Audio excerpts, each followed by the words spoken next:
নমস্কার বন্ধুরা, আপনাকে জানাই মিরার হেসেলে স্বাগত। আজকে আমার বাগানে অনেক ছাতু ফুটেছে। আমি আপনাদেরকে আজকে একটা ছাতুর সুন্দর রেসিপি বানিয়ে দেখাবো। এখন আমি আমার বাগানের ছাতুগুলো তুলে নেব।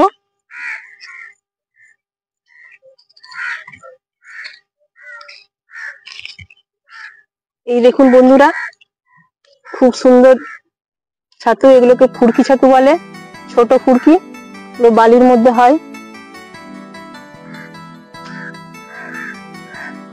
কত হয়েছে দেখুন।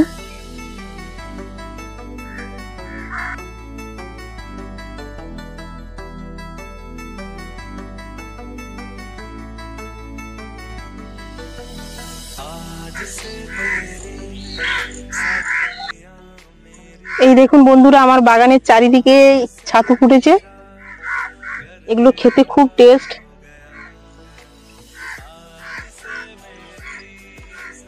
এগুলো খুব স্বাদের হয় এই ছাতুগুলো।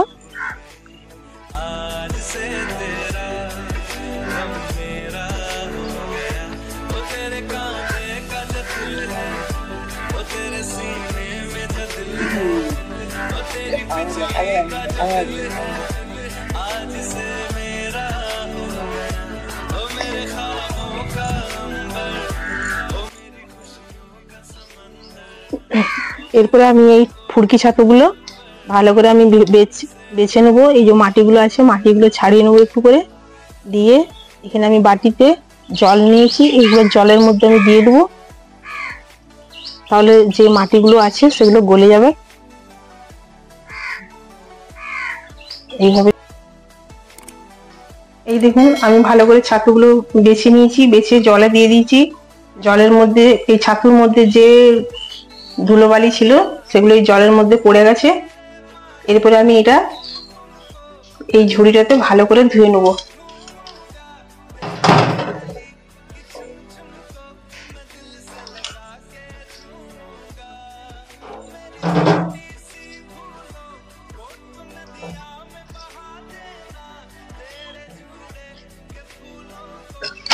এরপর ধুবো, এইভাবে আমি ভালো করে ধুয়ে নেবো আরেকবার। আমি এই ফুরকি ছাতু রান্না করার জন্য এখানে আমি একটা ছোট সাইজের পেঁয়াজ নিয়েছি আর 3-4 কোয়া রসুন নিয়েছি।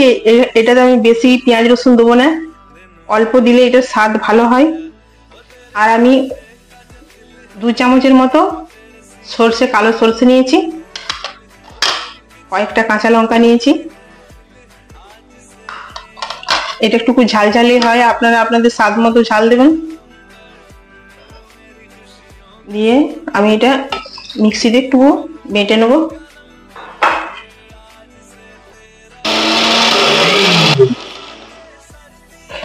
সরষে বাটা হয়ে গেছে। আমি এরপর এই সরষেটা একটা পাত্রের মধ্যে ঢেলে নেব।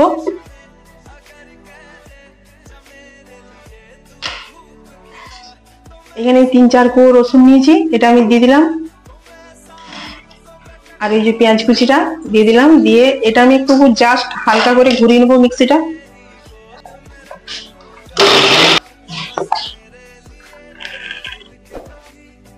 ঠিক এইরকম হবে।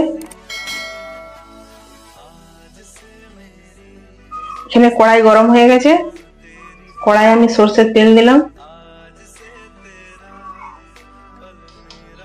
এই দেখুন, ধুয়ে রাখা ছাতুগুলো আমি দিয়ে দিলাম তেলের মধ্যে। আমি এটা ভালো করে নেড়ে নেবো। এটা একবারেই অনেক কমে যাবে। এই দেখুন কইটুকু হয়ে গেছে কড়াইয়ে দেওয়ার মধ্যে। এরপর এর মধ্যে আমি অল্প সামান্য লবণ দেবো,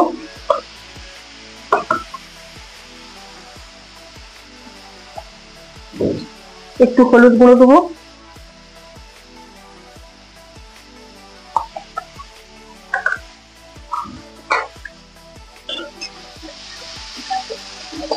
এটা খুবই অল্প সামান্য পরিমাণে হলে এর খুব স্বাদ এবং খুব গন্ধ, এর খুব সেন্ট।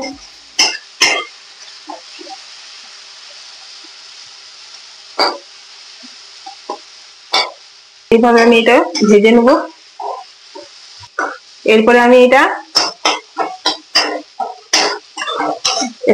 একটা পাত্রে তুলে রাখবো।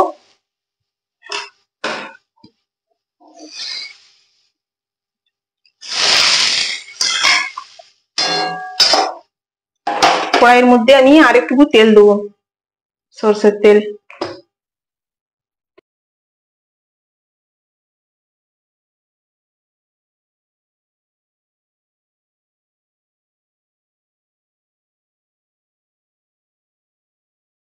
এখানে আমার পেঁয়াজ রসুনটা ভাজা হয়ে গেছে।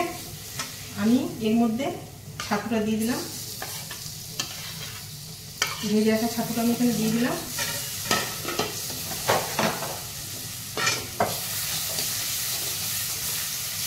একসঙ্গে আমি এটা নেড়ে নিলাম। সরষেটা বেটে আমি একটু জল দিয়ে রেখেছিলাম, সেটা আমি উপর থেকে দিয়ে দিলাম। আপনারা চাইলে সরষেটা ছেঁকেও দিতে পারেন।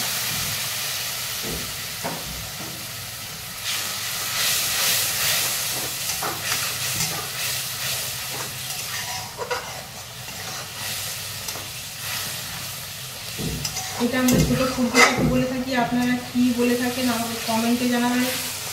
আর আমার চ্যানেলটিকে প্লিজ একটু লাইক, শেয়ার, সাবস্ক্রাইব করে দেবেন। ফেসবুক থেকে দেখলে একটু ফলো করে দেবেন।